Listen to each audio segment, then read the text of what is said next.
Hello, everybody. Welcome back. So we're doing another video today talking about the 8-year anniversary. I know you're probably getting tired of these videos, but this one is specifically dedicated to the new players. So if you're a new player, you're checking out this video, or you have friends who are new players, you might want to send them this video. Today, I want to talk about the best units to pick up if you are a new player. A lot of people debate on this and argue about it, but I'm here to give you the straight facts on the units, what they do, why you would want them. So let's get right into it.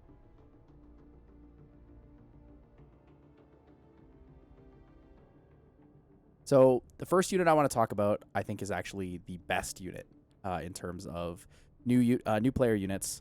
You might have guessed it already, but I want to talk about Ganymede. So Ganymede is the Wind Fairy King. It's an absolutely incredible unit. His leader skill is not super great for early game. You don't really need the arena leader skill, but there are things about his kit that make him incredibly strong. So first of all, I want to talk about his base stats. Ganymede awakens into speed, so he gets 113 base speed, which makes him very easy to use early on. You can run a swift set and you get extra speed out of that. You don't need as much speed if you're on violent, etc., etc. There are a lot of ways to utilize Ganymede. He has just under 700 base defense, which is pretty high, and 10,700 HP, which is above average. So overall, Ganymede base stats, amazing. Awakening to speed, very, very valuable for you. So the reason Ganymede is so strong is because of the skill 3 and skill 2 combo. So skill 3 is something unique. It says attacks the enemy with an irresistible attack to put the target skill on max cooldown and sets the attack bar of all enemies to 0. So the important part of this is actually the irresistible attack section. So what this means is that when you target a unit with the skill 3, you will guarantee reset its skills to max, and then you will set all of the enemy's attack bars to 0. Now, the attack bar pushback is not guaranteed. That can still be resisted and still requires accuracy, but the important part is that you're guaranteed to set a unit's cooldowns to max. The second thing that's really cool is actually the skill called Ventilate. Now, Ventilate is a fairly unique skill. Ganny's a very strong unit because of how unique he is. So Ventilate instantly readies all skills of an ally except yourself. So if you use Ventilate on a Tyron, for example, you will reset all of its cooldowns to be available. The cool thing, though, is Ventilate will not be affected by other cooldown reducing skills or increasing skills. So you can't increase the cooldown of Ventilate with, like another Ganny Seal Magic, for example, and you can't reset it with a Jemire, for like Illusion of Time. So basically, you can't ventilate yourself because that would be too overpowered. But overall, those two skills make Ganny an absolutely incredible unit in TOA normal, TOA hard, TOA hell, and honestly, a lot of like early game guild content and guild siege content. Plus, Ganymede is honestly still good in RTA. I use him in almost every Guild Wars siege that I do. I use him in a lot of times in TOA hard if I'm looking for like a really safe team, as well as TOA hell. And Ganymede still sees good use in RTA. He's very, very consistent and really good base stats. Now, the second unit I want to talk about is Bastet. So a lot of people will say, oh, Bastet's just a better Megan. It's more than that. They're a little bit different in the way that they work. Yes, they're both attack buffers that give attack bar boost. However, Bastet has, I believe, a little bit more speed than Megan. So 99 speed is a little bit on the slower side, but her base stats are incredible. She's got almost 12k HP, 714 base defense. She awakens into resistance as well. So resistance awakening is not actually super relevant for you early game. However, her entire kit makes her worthwhile. So to start with, she has 25% attack bar boost on skill 3 for all allies, which also gives you a shield and 3-turn attack buff. Now, the interesting thing about this is that it's also on a 4-turn cooldown, so there's only 1 turn of downtime. 3-turn buffs are a little bit more on the rare side, so having a unit like Bastet is really good in this sense. Now, Bastet's skill 2 is an AoE chance to, well, it hits 3 times. It has an AoE chance to decrease defense, land glancing debuff, and land heal block. Now, with the harmful effect rates and skill ups here, you have an 80% chance to go to accuracy resistance check for all 3 of those, which overall is actually really, really good for Bastet. So she has 3 debuffs there, and then her skill 1 is an attack break at 80%. So overall, having 4 debuffs like this is a very, very strong unit. She's great in TOA, she's great in TOA hard if you need that attack buff. Overall, she's not like the most common unit in there, but Bastet is easily one of the better quality of life units. One of the biggest places you'll see Bastet is you'll see her in the Rift Dungeons. So when you're getting to this part of the game and fighting these, you'll notice a lot of people use Bastet here. And the reason they use Bastet is because 3-turn attack buff and the shield is really valuable, right? Bastet debuffs are also valuable. Some people will use Colleen because she has permanent uptime on attack buff. But if you don't necessarily need that, having the extra shield there just to mitigate the damage could be enough for you. So overall, I think Bastet's really nice. She's great for quality of life. She's really good in the arena. She's really good in Guild Wars and Siege as well. And honestly, some people will use her in RTA. Not everyone, but she does fit a lot of cleave teams. So the third unit I want to talk about is Cheongpung. People talk about Cheongpung a lot in RTA, but Cheongpung's also really good in PvE content. So the cool thing with Cheongpung and the nice overall factor of Cheongpung is that his skill 3 attacks 3 times and attack bar reduces by 75% per hit. So even ignoring the chance of it cooldown resetting you as well, Cheongpung has a lot of control and is very consistent with pushback. Even if you're hitting fire units, you have a 50% chance to glance. If you're hitting 3 times, you're more than likely to hit one of your 3 pushbacks, which makes him a really strong unit in that sense. The other factor that makes him really strong is that his skill 2 is an AoE strip at 75% chance that also has defense break and glancing debuff. Now, both of these are very good. One's very aggressive and the other one's very defensive. But overall, this allows Cheongpung to be a very, very strong, like kind of one-man army unit. His skill 1 is also really good. It's definitely worth mentioning. Cheongpung's skill 1 is a 30% attack bar reduction on a single target with a 75% chance. So the fourth unit I want to talk about is Rica. So Rica, I don't have Rica yet, but I would love one. I have the opportunity to get it from the event, so I'm really excited. Rica is an incredible unit for TOA, an incredible unit in Guild Wars Siege offense, and honestly, Rica is pretty good in RTA too. So the cool thing about Rica is that her dot skill is kind of unique in a sense. Other units have lots of dots. Other units have a lot of abilities that can apply damage over time.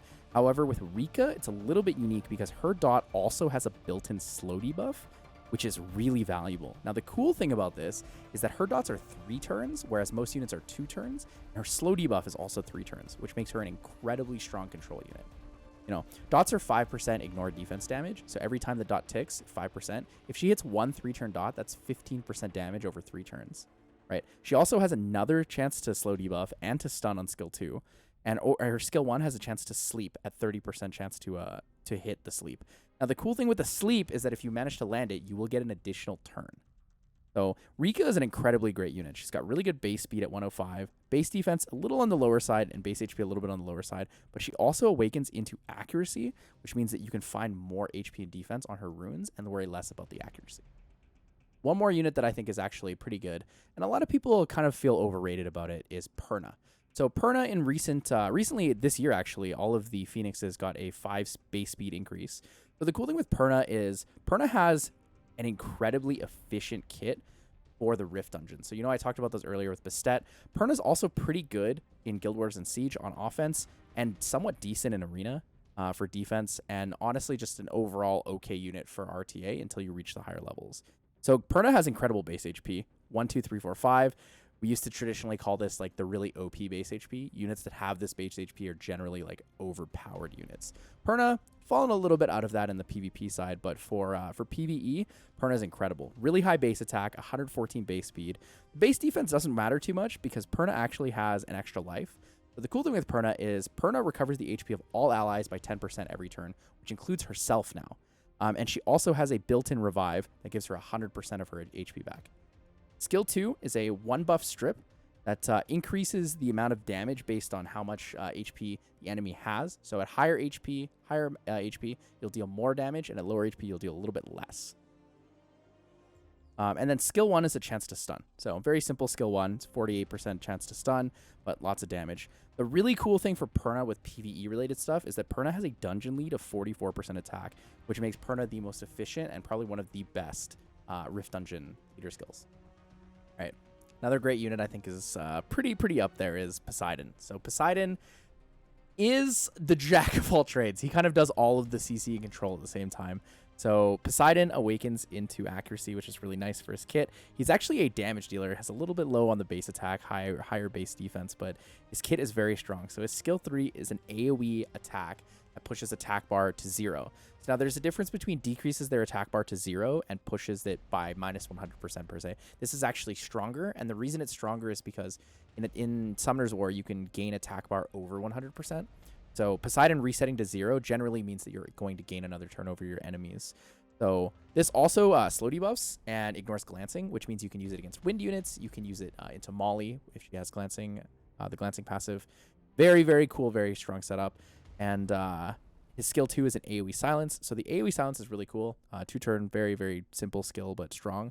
And the unique part about Poseidon is also that his skill 1 transfers 2 harmful effects from you onto your enemy. So if someone hits you with a defense break and an attack break, you can actually transfer those back to the enemy. All right, and the last unit I want to talk about is Woosa. Now, Woosa, the Water Pioneer, is really cool. So Woosa has an accuracy lead, also awakens into speed, which is why he has the 118 base speed. Woosa has incredible base stats. Woosa has 12k base HP, almost 700 base defense, and everything scales on HP. So Woosa gives you a 3-turn immunity and 3-turn shield on a 4-turn cooldown. His skill 2 scales on his max HP and does fixed damage. So there's no variance, there's no like attack scaling to it. And also recovers your HP of all allies by 15% of what your current max HP is on the Woosa, which is really nice. So skill 2, big damage nuke, big heal. And then skill 1 is a small chance to put a 2-turn sleep on the enemy. 2-turn sleep being very relevant because 2-turn debuffs like 2-turn sleep, stun, or freeze you can't violent proc out of, which are really cool. And like I said, all scalings are on max HP. So overall, Woosa is a very, very easy to use unit. You can use it in places like TOA. You can use it in pretty much any of your farming teams. If you need to run something slower and safer, you want that immunity, the shielding and heal, you could run Woosa plus like a Fran, or Woosa and a Lulu or something if you want double immunity. But overall, Woosa, absolutely incredible unit to use early on. Very, very strong for pretty much every piece. There are going to be a couple of honorable mentions for these units on why other things could be good to take, but these are just my suggested 8. These are the units that I think are generally the best for newer players. They're the ones I always suggest to everyone. They're the ones that I think can help you progress faster than everything else. Obviously, there are going to be some units that are really, really good for a little bit of your journey down the road, having a Nana or having an Oliver, units like Sierra or Tiana, but these are the core units where if you're a new player or you struggle with progression, these are the units that are going to help you the most. These units paired along with the Second Awaken units, with 4-star units, and with basically all the other free-to-play options are really going to help you progress. So if you have any other questions that I haven't covered talking about these units or potentially other units, please let me know in the comments below and I'll try my best to answer them. So hopefully this video is helpful for you guys. If you haven't already seen them, I do have a couple other 8th year anniversary videos up here, so you can check them out, and I'll see you guys later.